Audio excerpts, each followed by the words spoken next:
Alerte, spoiler dans cette vidéo. On va parler de la naissance de Panda et le combat de Maki contre la famille Zenin. Et le massacre qu'il va faire donc si t'es pas à jour, abonne-toi et les saints. Commentaire pour la suite.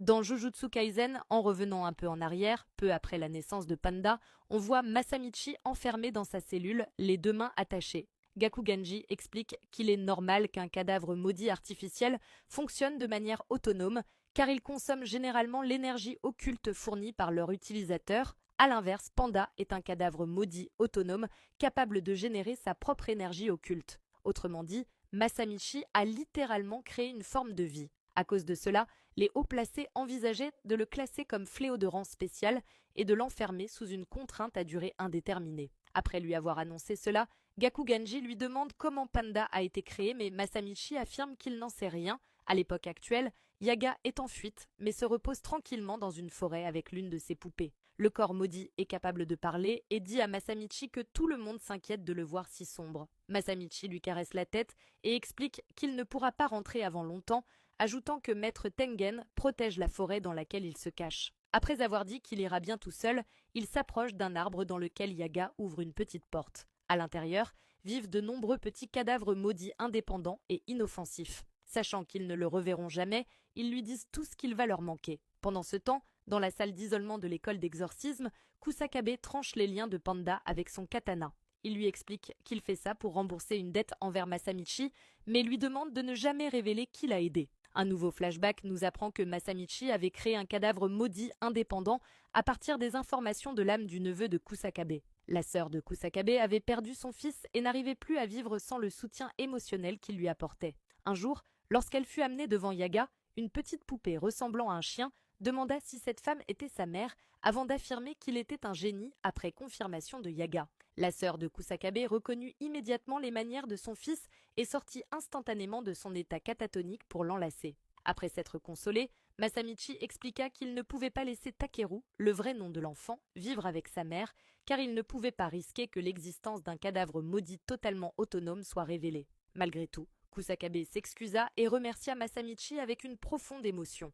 Dans le présent, Yaga est confronté à un exorciste inconnu qui lui demande où il compte aller sans aucun cadavre maudit pour le protéger. En retirant sa veste, Masamichi, véritable monstre de puissance, répond simplement qu'il va voir son fils. L'exorciste est confus, ne comprenant pas ce qu'il veut dire, mais insiste sur la gravité de la situation. Selon lui, la seule façon pour Yaga de survivre est de révéler immédiatement comment créer des cadavres maudits indépendants. Masamichi répond que ses ennemis sont devenus bien trop arrogants depuis l'absence de Gojo. L'exorciste acquiesce, surtout qu'il est accompagné d'un vétéran. À cet instant précis, Gakuganji surgit de l'ombre et assène un coup fatal à Masamichi, brisant sa guitare électrique. Il est mortellement blessé, avec 2 profondes entailles formant un X sur son torse, son sang éclaboussant le mur derrière lui. Gakuganji demande à l'autre exorciste de les laisser seuls. Dans ces derniers instants, Masamichi commence alors à expliquer comment créer des cadavres maudits autonomes ou incarnés pour ceux qui ont regardé l'animé. Il révèle qu'il faut d'abord dupliquer les informations du corps dans l'âme,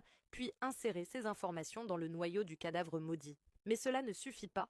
Il faut ensuite insérer 3 noyaux qui hébergent des âmes compatibles dans un seul et même cadavre maudit afin que les âmes se surveillent constamment entre elles. Ainsi, les âmes commencent à se stabiliser et une identité naît. 3 mois après sa naissance, le corps commence à subvenir à ses propres besoins en énergie maudite. Choqué et confus, Gakuganji demande pourquoi il lui révèle tout cela maintenant, au lieu d'avoir tenté de sauver sa vie plus tôt. Juste avant de mourir, Masamichi lui répond que c'est une malédiction qu'il lui transmet. À cet instant, Panda arrive, mais trop tard. Masamichi meurt sous ses yeux. Gakuganji jette les restes brisés de son arme, s'attendant à une attaque de Panda. Mais Panda passe simplement devant lui pour rejoindre Masamichi, sans même lui accorder un regard. Gakuganji, perplexe, lui demande pourquoi il ne se bat pas. Panda répond qu'il n'est pas humain et qu'il n'est pas prisonnier de tels sentiments. Il comprend que Gakuganji n'était pas l'ennemi de Masamichi et que ses ordres venaient probablement des hauts placés. Alors se battre contre lui ne serait qu'une perte de temps. Malgré tout, Panda verse des larmes pour son père et dit à Gakuganji de se souvenir que même les pandas pleurent. Afin d'accomplir son rôle et d'aider pour la traque mortelle, Maki retourne dans le lieu où elle n'a jamais été la bienvenue, la résidence du clan Zenin. En entrant dans la demeure pour récupérer les outils maudits, elle est immédiatement accueillie par le misogyne Naoya. Voyant à quel point elle est désormais couverte de cicatrices, il la provoque, estimant que la seule chose que Maki possédait autrefois était sa beauté. Maintenant qu'elle a disparu, il lui demande s'il devrait recommencer à la harceler sans pitié, comme autrefois. Il continue de lui lancer des insultes, mais Maki l'ignore complètement et se dirige vers les sous-sols. En descendant les escaliers menant au couloir souterrain, elle trouve sa mère qui l'attend. Celle-ci lui rappelle qu'elles n'ont pas le droit d'entrer dans l'entrepôt. Maki, calme et assurée, lève simplement les clés en expliquant que Megumi est le nouveau chef du clan et qu'il lui a donné l'autorisation. Un flashback nous révèle que Maki est celle qui a annoncé à Megumi qu'il était devenu chef du clan, une responsabilité qu'il acceptait à contre-cœur. Megumi lui propose alors de prendre sa place, mais elle refuse, sachant que personne ne l'accepterait. Elle lui rappelle qu'il a hérité de la technique sacrée des 10 ombres et qu'il a même atteint l'extension du territoire. Megumi ne voulait vraiment pas devenir chef et demanda si l'acceptation comptait réellement. Même sans cela, il aurait accès aux ressources du clan. Mais Maki estime qu'elle n'est pas encore capable de faire de cette maison un endroit où Mei pourrait vivre dignement. En mentionnant sa sœur, Megumi finit par comprendre. De retour au présent, alors que Maki dépasse sa mère, celle-ci lui crie soudain de s'arrêter et de revenir.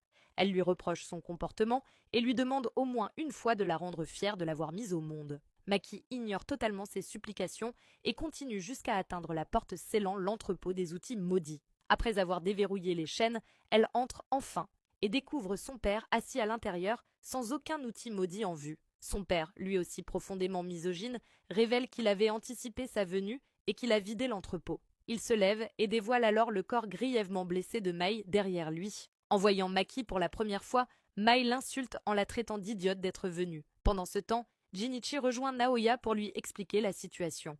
Il lui dit que Megumi est le meilleur choix pour diriger le clan grâce à ses bonnes relations avec Satoru Gojo et Norito Shikamo, mais refuse qu'un rebelle hérite de toute la fortune. Naoya demande alors pourquoi ne pas simplement l'éliminer, mais Jinichi explique que c'est impossible. Tuer Megumi nuirait gravement aux relations du clan Zenin avec les clans Gojo et Kamo, les faisant chuter dans le vide de pouvoir laissé par Gojo. Ils vont donc profiter d'un avis officiel du QG. Il est désormais considéré comme un crime de tenter de libérer Gojo. Le clan Zenin compte ainsi exécuter Megumi, Maki et Mai en tant que rebelles. Naoya trouve le plan amusant. Tuer ses propres filles renforcerait la crédibilité d'Oji, mais il se demande s'il est vraiment prêt à aller jusque-là. Alors que le combat entre le père et la fille commence, Jinichi révèle que ce plan venait à l'origine d'Oji lui-même, illustrant parfaitement la cruauté et l'archaïsme du clan Zenin. Oji active alors sa technique secrète, admiration des pétales en chute, expliquant qu'il a gardé Mai en vie comme monnaie d'échange au cas où Maki arriverait avec un outil maudit inconnu. Maki brandit Os de Dragon, le chef-d'œuvre de Juzo. Cette arme accumule l'énergie maudite et l'expulse à l'arrière de la lame pour augmenter sa puissance de coupe. Maki feint un duel en un seul coup, mais prévoit en réalité de frapper plusieurs fois. Avant l'affrontement final, Oji demande pourquoi Maki pense que Naobito a été choisi comme chef plutôt que lui. Elle répond que c'est parce qu'il est un enfoiré, prêt à tuer ses propres enfants. Furieux, Oji attaque. Maki bloque son premier coup et contre-attaque en utilisant l'énergie propulsée par l'os de dragon. Oji tente de parer, mais sa lame se brise. Maki passe derrière lui pour porter le coup fatal, mais Oji, avec une rapidité terrifiante, contre avec sa technique de flamme, solidifiant sa lame et la taillant grièvement. Maki s'effondre, comprenant alors que sa lame a été remplacée par des flammes d'énergie occulte. Oji verse une larme et déclare qu'il n'a jamais pu devenir chef parce que ses enfants sont inutiles. Alors qu'il traîne les corps ensanglantés de ses filles dans un couloir, Oji explique à Maki qu'au moment où elle a réduit la distance qui les séparait après avoir détruit sa lame, il a jugé qu'elle pouvait s'approcher davantage. Voilà pourquoi elle n'est qu'une bonne à rien. Il trouve absurde que Maki et Mai veuillent se comparer à lui. Il ajoute qu'il le répétera autant de fois qu'il le faudra. S'il n'est pas devenu chef de clan, c'est de leur faute. La technique de son frère n'aurait pas duré longtemps. Il n'a jamais été question de la transmettre de génération en génération. En tant qu'exorciste, son frère ne l'a jamais dépassé que dans un seul domaine, un seul, la descendance. Un enfant ne devrait jamais tirer ses parents vers le bas, dit-il, avant de jeter les jumelles dans une salle remplie d'esprits maudits destinés à les dévorer, méprisant la restriction céleste de Maki. Il estime que sa restriction occulte innée et sa force physique exceptionnelle ne sont que foutaises. Les exorcistes combattent avec un corps rigoureusement entraîné auquel ils ajoutent de l'énergie occulte pour le renforcer. La force que Maki possède, tout le monde peut l'atteindre sans difficulté. Puis il s'en va, leur disant adieu une dernière fois tout en les maudissant d'être venus au monde. Avant que les malédictions n'attaquent, Mai se redresse et pose la tête de Maki sur ses genoux. Elle reconnaît à quel point sa sœur est résistante. Elle avoue avoir toujours su que ce jour viendrait et décide de faire ce qu'il faut. Elle redonne vie à Maki.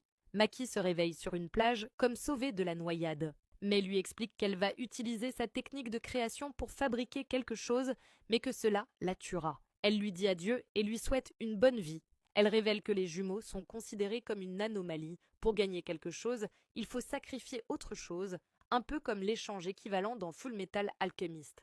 Ce n'est pas seulement une question de restriction, c'est en souffrant qu'on devient plus fort. La logique est la même. Cela dit, ce principe ne s'applique pas à tout. Dans le cas des jumeaux, par exemple, du point de vue de l'exorcisme, les vrais jumeaux sont considérés comme une seule et même personne. « Tu es moi, et je suis toi », dit-elle. Tous les efforts que Maki a fait en se disant qu'elle voulait devenir plus forte n'ont servi à rien, parce que Mai ne voulait pas devenir plus forte. Le fait que Mai ait une technique d'exorcisme n'avait aucun sens, parce que Maki n'en avait pas. Tant qu'elle serait là, Maki ne serait jamais rien de plus qu'une moitié. Alors, courant vers sa sœur, Maki dit qu'elle a compris et lui demande de revenir. Mais lui demande de promettre une seule chose, tout détruire, absolument tout. Maki se réveille dans la réalité tenant désormais un sabre, mais s'effondre sans vie sur elle. En larmes, Maki appelle sa sœur tandis que les esprits maudits se ruent vers elle, avant d'être tous exorcisés instantanément. Oji sent que quelque chose ne va pas. Maki apparaît alors dans l'ombre, sans la moindre énergie occulte, rappelant le démon légendaire Toji Zenin. Terrifié, Oji active sa technique, dernier recours. Il devrait peut-être l'appeler dernier jour. Mais avant même de finir sa menace, Maki le décapite d'un seul coup, si rapide qu'il n'a rien vu venir. Debout derrière le corps de son père, Maki serre le dernier cadeau de Mai et murmure qu'il est temps de tenir sa promesse, que le massacre du clan misogyne commence. Au moment même où une alarme retentit pour alerter le clan Zenin, Jinichi et Naoya quittent leur salle de réunion et s'engagent dans un couloir. Le jeune Ranta Zenin les rejoint et annonce à Jinichi que Maki a perdu la raison et qu'elle a tué Oji. La nouvelle les laisse totalement sous le choc. Le clan Zenin étant immense, il est divisé en plusieurs groupes composés de membres au niveau très varié. L'un de ces groupes est l'unité Kukuru, composée de 50 hommes, qui est immédiatement envoyée pour arrêter Maki. Dans la plus pure tradition l'âge des hommes Zenin, le capitaine Nobuaki Zenin ordonne à ses hommes d'y aller, affirmant que Maki a forcément tué Oji pendant son sommeil ou aux toilettes, sous-estimant complètement sa force. On nous apprend que les garçons du clan Zenin qui ne possèdent pas de technique d'exorcisme sont forcés de rejoindre l'unité Kukuru. Il s'agit d'une sous-branche des Ei qui s'entraînent aux arts martiaux jour et nuit. Avant de rejoindre le lycée d'exorcisme, Maki en faisait partie. Ils affrontent Maki dans la salle des fléaux et l'encerclent avec au moins 20 combattants. Seul face à eux, semblable à une véritable bête infernale, tenant l'os du dragon dans une main et la création de Mai dans l'autre, Maki ne pense qu'à sa sœur. Elle se demande quel était réellement son plan et si elle n'aurait pas dû abandonner son rêve de devenir exorciste avec Mai. Elle réalise que c'était peut-être la bonne décision depuis le début et s'excuse intérieurement auprès de sa sœur pour toute la souffrance qu'elle lui a infligée. Autour d'elle, les 20 membres de l'unité Kukuru passent à l'attaque, tandis que Maki se souvient de la dernière demande de Mai, tout détruire. Maki ouvre les yeux au moment où l'un des hommes tente de la trancher. Instantanément, avec des réflexes dignes d'un protagoniste indien, elle esquive la lame et lui coupe les deux mains d'un seul mouvement fluide. Elle bondit ensuite par-dessus son dos, abat plusieurs de ses alliés, puis décapite l'homme tombé à ses pieds. Malgré leur supériorité numérique, l'unité Kukuru n'est absolument rien face à une Maki désormais libérée de toute restriction innée. Elle les massacre un par un, avec une brutalité toujours plus implacable et satisfaisante. Nobuaki revient sur les lieux, persuadé que Maki a déjà été éliminé. Mais en arrivant, il découvre avec horreur que tous ces hommes ont été transformés en cadavres ensanglantés, tandis que Maki se tient là, indemne. À cet instant, elle ressent une montée d'énergie occulte à proximité, celle de Chojuro Zenin. Elle est soudainement projetée dans les airs par une paire de gigantesques mains de pierre qui tentent de l'écraser en retombant. Nobuaki reconnaît immédiatement la technique de Chojuro et comprend que le Ei est arrivé. Après l'arrivée de l'unité Ei pour arrêter Maki, on apprend que les membres de l'unité Ei disposent d'une puissance reconnue comme équivalente ou supérieure à la classe 1, selon les critères des écoles d'exorcisme. C'est l'unité d'exorcistes d'élite du clan Zenin. Le véritable combat commence alors. Les mains de Pierre ne suffisent pas à contenir Maki qui se libère violemment. Nobuaki et Chojuro tentent de l'arrêter, mais elle leur plante les mains dans la gorge à une vitesse fulgurante, les tuant tous les deux avant qu'ils n'aient le temps de réagir. Les deux sont choqués par sa vitesse et n'arrivent pas à croire que c'est la même Maki. Ranta, témoin de la scène, utilise sa technique de paralysie pour tenter d'immobiliser Maki tout en criant à Jinichi de se dépêcher de l'achever. Jinichi fonce pour la tuer, mais Maki résiste et brise de force la technique de Ranta, renvoyant l'effet sur lui ou quelque chose de similaire, ce qui dévaste son visage. Malgré ses blessures et son sang qui coule abondamment, Ranta parvient à dire à Jinichi que Maki est devenu exactement comme Toji. Mais contrairement à Toji, qui n'a jamais cherché à détruire tout le clan, Maki, elle, le fera si elle n'est pas tuée ici et maintenant. Jinichi attaque alors Maki, lançant une pluie de poings propulsés par l'énergie occulte depuis le ciel, ravageant toute la zone. Dans ces derniers instants, Ranta croit qu'ils ont enfin réussi. Ils s'effondrent à genoux, souriant, persuadés de leur victoire. Mais Maki, divinité de destruction absolue, émerge du nuage de poussière et de fumée, tenant la tête décapitée de Jinichi dans sa main. Enfin, Naoya Zenin, misogyne notoire et chef du Hei, affronte Maki sur un petit pont traditionnel japonais, surplombant un étang paisible. Et cet enfoiré ose la traiter de cruelle et lui demander si elle possède encore un cœur. Maki, le visage froid et sans émotion, lui répond simplement que non, son cœur lui a déjà été arraché.